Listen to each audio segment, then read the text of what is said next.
শুধু তাই নয়, বরং তোমার খাওয়া পড়ার শিক্ষা এমনকি মানুষ রূপে গড়ে তোলার পর্যন্ত দায়িত্ব নিজ প্রাণের বদলে বহন করেছেন পিতামাতা। তোমার সব দায়িত্বকে নিজ মাথা তুলে নিয়ে তোমাদেরকে চিন্তা মুক্ত রাখতে তারা ব্যস্ত ছিল। তোমার সামান্য চিন্তা বিচ্ছিন্ন তাদের কত চিন্তা ব্যতীত করেছিল। তোমাদের সামান্য দুঃখ তাদেরকে কত বেশি দুঃখ দিয়েছে। তোমার ক্ষণিকের মনলীন মুখ্য তাদের অন্তরের সব আনন্দ বিষাদ বিচ্ছন্ন করে দিয়েছে। তোমার এক ফোঁটা চোখের পানি তাদের অন্তরের মতো মারাত্মক জ্বালায় জ্বলিয়ে পুড়িয়ে মারছে। তোমাকে জ্ঞানী এবং ভদ্র বানাতে তাদের অন্তরে কত আশা তুমি বড় হও। তোমরা শিক্ষা দীক্ষা জ্ঞান পরিমাণ তোমাদের আকাশমন্দ উদার এবং বড় বরকত সব যার জীবন হয়ে একদিন তুমি ইতিহাসের পাতাকে উজ্জ্বল করে তুলবে, সে আশা পিতামাতা তোমাদেরকে কত লালন পালন কত সুখ শান্তি দেওয়ার জন্য চেষ্টা করে। তারা আশা করেন সমাজে তুমি চরিত্রবান হবে এবং খ্যাতি লাভ করবে, দুনিয়ার আখিরাতের সব জায়গার সম্মান ইজ্জত তোমার দেওয়া হও। এবার বলো, তোমার উপর যাদের এমনই আশা, তোমার উন্নতির প্রতি তাদের কত আগ্রহ, তোমাকে শান্তি দিয়ে যারা নিজ দুঃখ নিলেন, বলো তাদের প্রতি তোমার কি আচরণ করা উচিত? তোমার কি উচিত নয় তাদের আদেশ নিষেধ মেনে চলা, তাদের সেবায় আত্মনিয়োগ করা এবং তাদের অসন্তুষ্টির জন্য সম্পূর্ণ উৎসর্গ করে দেওয়া? যারা তোমার সব কথাছাড় মলমূত্রকে হাসি মুখে বরখাস্ত করে দিয়েছে, তোমাদের রোগের শোকের সজল নয়নে তারা রাতের আরামকে হারাম করে দিয়েছে, তোমাকে তৃপ্তি ভুলে খাওয়ায় নিজ উপবাস রয়েছে, তোমাকে ভালো পরায়ে নিজের জীর্ণ কাপড় পরিধান করেছে, তোমাকে প্রতিপালন করার জন্য তোমাদের প্রতি কত না কষ্ট স্বীকার করেছে।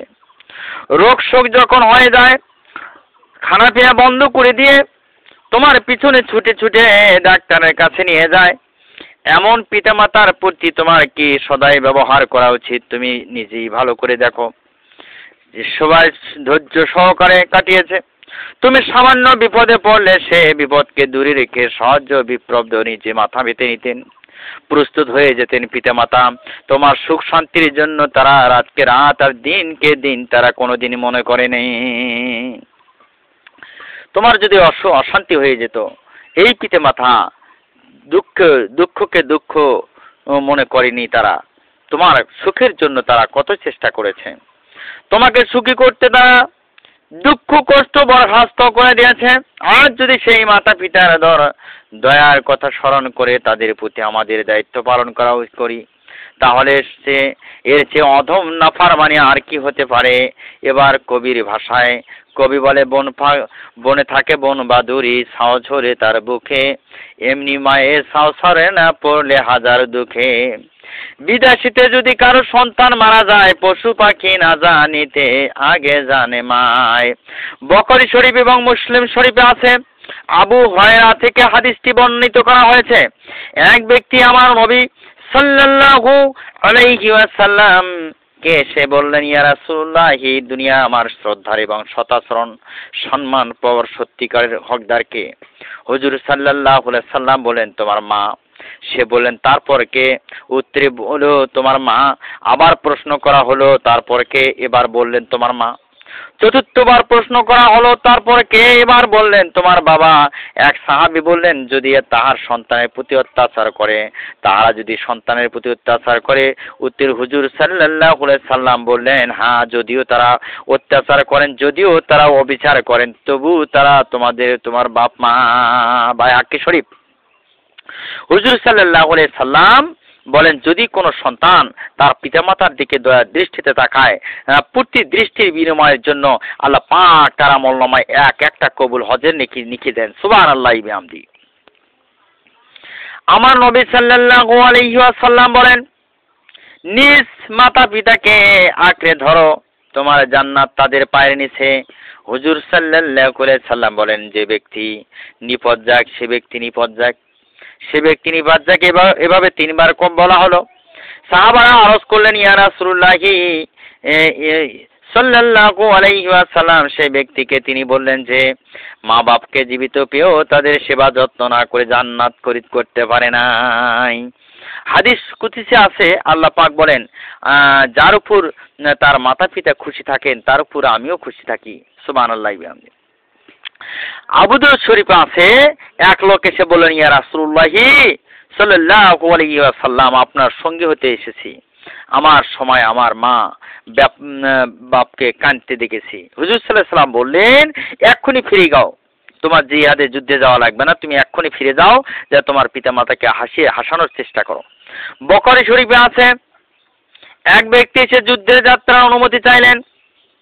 হুজুর সাল্লাল্লাহু আলাইহি ওয়াসাল্লাম বললেন, তোমার মা বাপ জীবিত আছে কি? তিনি বললেন, হ্যাঁ আমার মা বাপ জীবিত আছে। তিনি বললেন, যাও, তাদের খেদমত তোমাদের যুদ্ধের নেকি হয়ে যাবে। তোমার খেদমতেই, তোমার পিতামাতার খেদমত করলে তোমার যুদ্ধের নেকি হয়ে যাবে। আব্দুল্লাহ ইবনে মাসউদ রাদিয়াল্লাহু তাআলা থেকে বর্ণিত, জিজ্ঞাসা করলেন, আল্লাহর নিকটে কোন একবার ইবাদত সবচেয়ে পছন্দনীয়? সবচেয়ে আল্লাহর নিকট সবচেয়ে কোন ইবাদত পছন্দনীয়? হুজুর সাল্লাল্লাহু আলাইহি সাল্লাম বললেন, সময় মতো নামাজ আদায় করা। এটা হলো সবচেয়ে বেশি আল্লাহর নিকট ইবাদত পছন্দ হলো কি? সময় মতো নামাজ আদায় করা। আর পিতামাতার অনুগত হয়ে চলা। মাআজ রাদিয়াল্লাহু তাআলা বলেন, হুজুর সাল্লাল্লাহু আলাইহি সাল্লাম এক সময় মোনাজাতে বলেছেন, হে আল্লাহ, মা বাপের অনুগত সন্তানদের জীবন ধন্য হোক, তাদেরকে আল্লাহ দীর্ঘজীবী করুক। আনাস রাদিয়াল্লাহু তাআলা থেকে বর্ণিত, হুজুর সাল্লাল্লাহু আলাইহি ওয়াসাল্লাম বলেন যে যারা অন্ন বস্ত্রের সচ্ছলতার দীর্ঘ হায়াত পেয়ে আগ্রহী, তার সংযমী জীবন যাপন করো আর মা বাপের যত্ন করো। এক ব্যক্তি বললেন, হুজুর, আমি বড় একটা খারাপ করেছি, আমার তওবা কবুল হবে কিনা জানি না। হুজুর সাল্লাল্লাহু আলাইহি সাল্লাম বলেন, মায়ের সাথে ভালো সম্পর্ক গড়ে তোলো, মা বাপের সাথে ভালো ব্যবহার করো, অবশ্যই জান্নাত কামাই করতে পারবা। হুজুর সাল্লাল্লাহু আলাইহি সাল্লাম বলেন, আল্লাহ পাকের শুকর ছাড়া সব পাপকে যে কোনো সময় ক্ষমা করতে পারেন, কিন্তু মা বাপের নাফরমানির পাপ কিছুতেই ক্ষমা করবেন না। দুনিয়া থাকতেই তাদের আযাব শুরু হয়ে যাবে। হুজুর সাল্লাল্লাহু আলাইহি সাল্লাম বলেন, জান্নাতের সুগন্ধ 500 বছরের রাস্তার দূরত্বে পৌঁছে যায়, কিন্তু মা বাপের অবাধ্যতা এতে হতভাগ্য যে তার এই সুগন্ধ হইতে বঞ্চিত হয়ে যাবে। তাহারা জান্নাত থেকে সীমাহীন দূরে থাকবেন। মা বাপের অবাধ্যতাকে জান্নাতে নেওয়া দায়িত্ব আল্লাহ পাক নিজের জিম্মা নিয়েছেন। মা পিতামাতার অবাধ্যতার ফরজ নফল কোনো ইবাদতে আল্লাহর দরবারে কবুল হয় না। হুজুর সাল্লাল্লাহু আলাইহি সাল্লাম আরো বলেন, কবিরা গুনাহের মধ্যে সবচেয়ে বড় গুনাহ হলো আল্লাহর সাথে শরীক করা আর মা বাপের গালি দেওয়া। হুজুর সাল্লাল্লাহু আলাইহি সাল্লাম অনেক হাদিস শরীফে আছে, মাতা পিতার নির্দেশ মতো চলার জন্য, তাদের সেবা যত্ন করার জন্য তাগিদ দিয়েছেন। ওসমান রাদিয়াল্লাহু তাআলা থেকে বর্ণিত, আর হাসম রাদিয়াল্লাহু তাআলা থেকে বর্ণিত, কবরস্থানের পাশে আমি অবস্থান করতেছিলাম, হঠাৎ আসরের নামাজের পর একটা কবর ফেটে গিয়ে তার ভিতর হতে দেখি একটা লোক বাহির হয়ে এসলো। তার মুখখানা গাধার মতো, দেহ মানুষের মতোই, কিন্তু দেহটা মানুষের মতোই, কিন্তু মুখখানা গাধার মতো। সে উঠেই গাধার মতো 3টে চিৎকার করে আবার ঢুকে পড়লো ওই কবরের মধ্যে। কবরটা আগের মতো বন্ধ হয়ে গেল। সেই মুহূর্তে দেখলাম এক বৃদ্ধ মহিলা এসে সেখানে কান্নাকাটি শুরু করে দিল। অন্য একটি লোক আমাকে বলল, তুমি কি ওকে চিনো? ওই বৃদ্ধ ওই কবরের লোকটার মা। তার ছেলে প্রতিদিন প্রচুর মদ খেয়ে আসতো। মা তাকে এই মদ খাওয়ার কারণে বারণ করতো এবং বলতো, রাগ করতো। ইহাতে সে উপহাস করে মাকে বলতো, গাধার মতো চেঁচাস নে মা। একদিন আসরের পরে অধিক পরিমাণে মদ খেয়ে লোকটা মারা গেল। এখানে তাকে এনে দাফন করা হলো। তারপর হইতে প্রতিদিন আসরের পর লোকটা এমনি ভাবে কবর থেকে উঠে গাধার মতো 3টে চিল্লানি দিয়ে আবার ওই কবরের মধ্যে ঢুকে পড়ে। এবার বোঝা গেল যে মায়ের অবাধ্য হওয়ার প্রতিফল কি হয়। মাতা পিতা মোশরিক হলো তাদের সেবা যত্ন করা সন্তানের কর্তব্য। আল্লাহ পাক কোরআন শরীফে বলেন, যদি মা বাবা আমার সাথে শিরক করতে জোর করে তা তুমি করবে না, কিন্তু দুনিয়া তাদের সেবা যত্ন করতেই হবে, এতে কোনো ভুল নাই।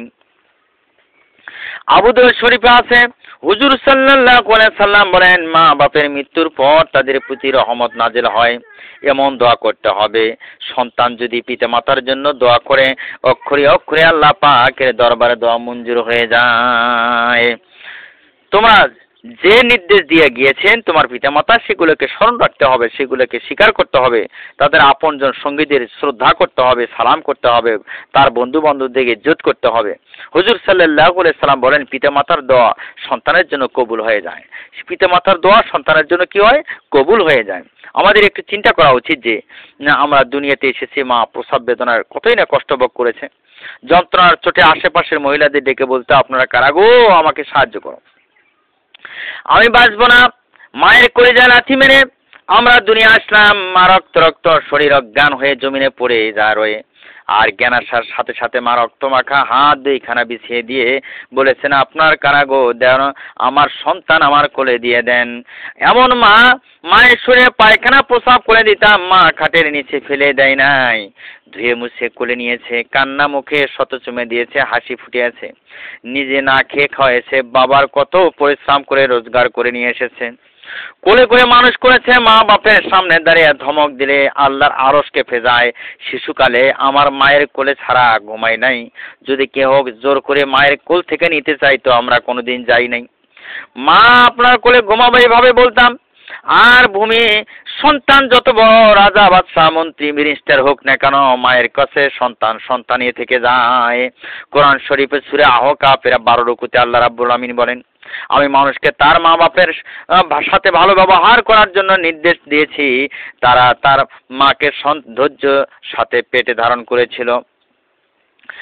আল্লাহ রাব্বুল আমিন কোরআনে কারিমে বলেন, ওয়া ওয়াসাইনাল ইনসানা বিওয়ালিদাইহি হুসানা হামালাতুহু উম্মুহু কুরহা ওয়া ওয়াদাতুহু কুরহা। আল্লাহ রাব্বুল আমিন বলেন, আমি দুনিয়ার সমস্ত মানব মণ্ডলীকে আমি তার পিতামাতার জন্য পিতামাতাকে শ্রদ্ধা করতে বলেছি। সমস্ত পৃথিবীর সমস্ত মানব মণ্ডলীকে বললাম, হে দুনিয়ার মানব মণ্ডলী, তোমরা তোমার পিতামাতাকে সম্মান করো, ইহসান করো, খুদমত করো। একদিন মুসা আলাইহিস সালাম কুয়েতে গিয়ে বললেন, হে আল্লাহ, বেহেশতের মধ্যে আমার সাথে কিরা হবে? এমন কোন ব্যক্তি বর্তমানে দুনিয়াতে আছে কি? আল্লাহ পাক বলেন, হে মুসা, আছে। দামেস্কের শহরে আলী বিন মুআযিক নামে এক গোস্ত বিক্রেতা, সে কসাই গোস্ত বিক্রি করে, সে তোমার বেহেশতের মধ্যে তোমার সাথী হয়ে যাবে। ইহা শুনিয়া মুসা আলাইহিস সালাম আনন্দিত হইয়া দামেস্কের দিকে রওনা করলেন। এবার মুসা আলাইহিস সালাম দামেস্ক শহরের দিকে রওনা করলেন। তাহার অন্তরে কত খুশির বন্যা বইতেছে। তিনি দুনিয়াতে বেঁচে থাকা অবস্থায় বেহেশতের মধ্যে তার বন্ধুর দেখা হবে। তিনি দুনিয়াতে থাকতেই তার বেহেশতের বন্ধুর সাক্ষাৎ পাবেন। কত আনন্দ! আহার নিদ্রা ত্যাগ করে এবার বহু পরিশ্রম করে ওই জায়গায় যা উপস্থিত হলেন। যা দেখেন মুসা আলাইহিস সালাম চলে গেলেন ওই জায়গায়।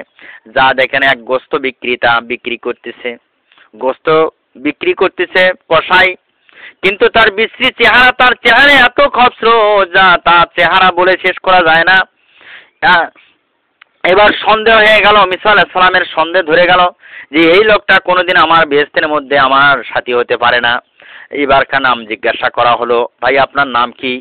এবার ঠিক আছে, নামও তো ঠিক আছে, আল্লাহ পাক বলে দিয়েছেন যে অমুক গোস্ত বিক্রিতে তোমার বন্ধু হবে বেহেশতের মধ্যে। কিছুক্ষণের মধ্যে গোস্ত বিক্রি করা শেষ করলো। এবার কসাই গোস্তের কয়েকটা টুকরা নিয়ে থলিতে ভরে বাড়িতে দিকে রওনা করলেন। বাড়িতে পেছনে পেছনে মুসা আলাইহিস সালাম তার পেছনে পেছনে চললেন। কসাই ঘরে গিয়ে দেখে নিজে হাতে গোস্ত পাকালেন, নিজ হাতে রুটি তৈরি করলেন।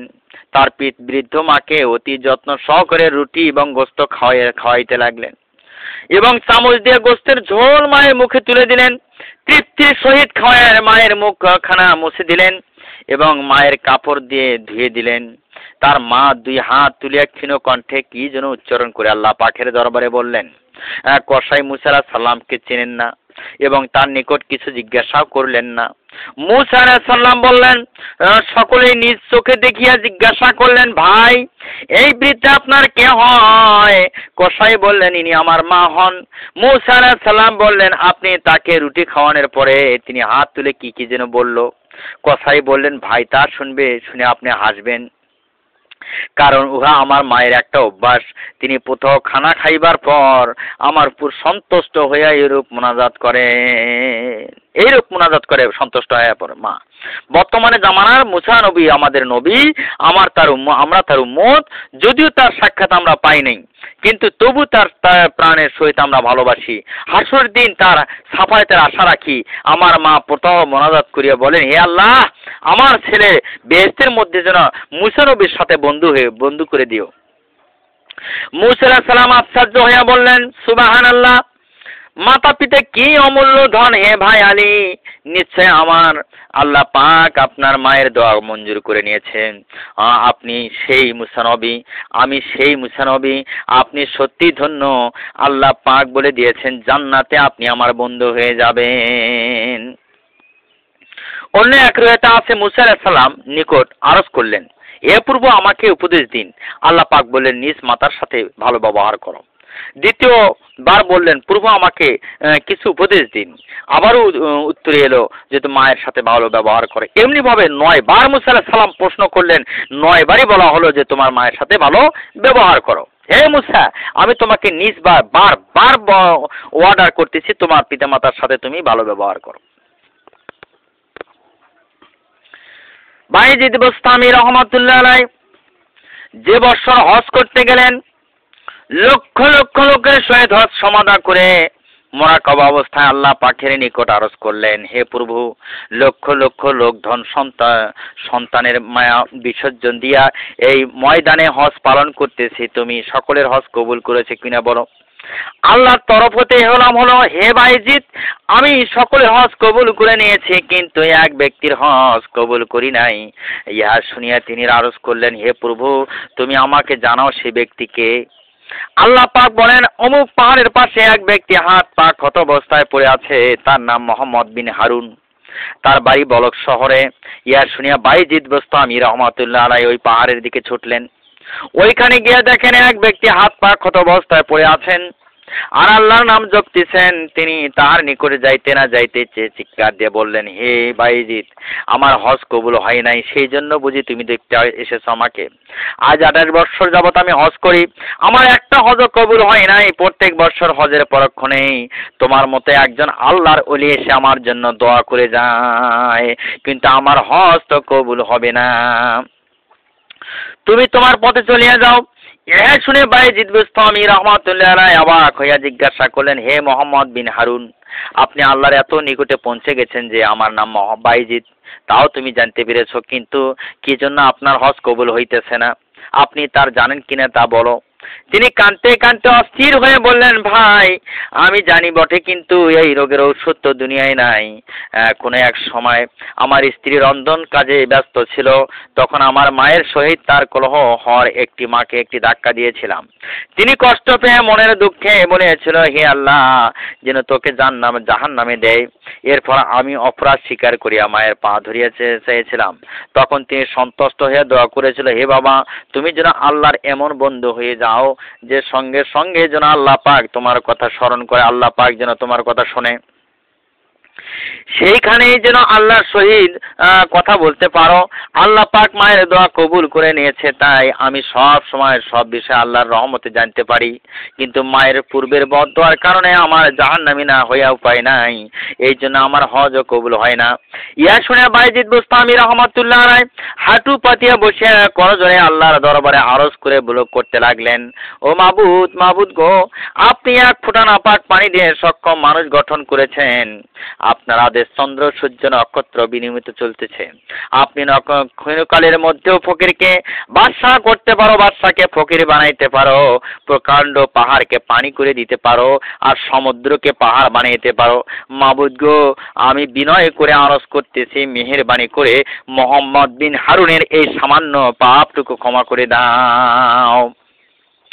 তখন হলো, হে বাইজিদ, তুমি আমার প্রিয় দোস্ত বলে তোমার দোয়া কবুল না করে পারি না, তবে হাসরের দিন তাকে একবার জাহান্নামে নিক্ষেপ করে তার মাকে ডেকে বলবো, ওই দেখো তোমার কলিজার টুকরার সন্তান দেখো দুনিয়াতে তোমার সাথে অন্যায় ব্যবহার করার কারণে তার উপযুক্ত শাস্তি জাহান্নামের ভিতর হাবুডুবু খাচ্ছেন।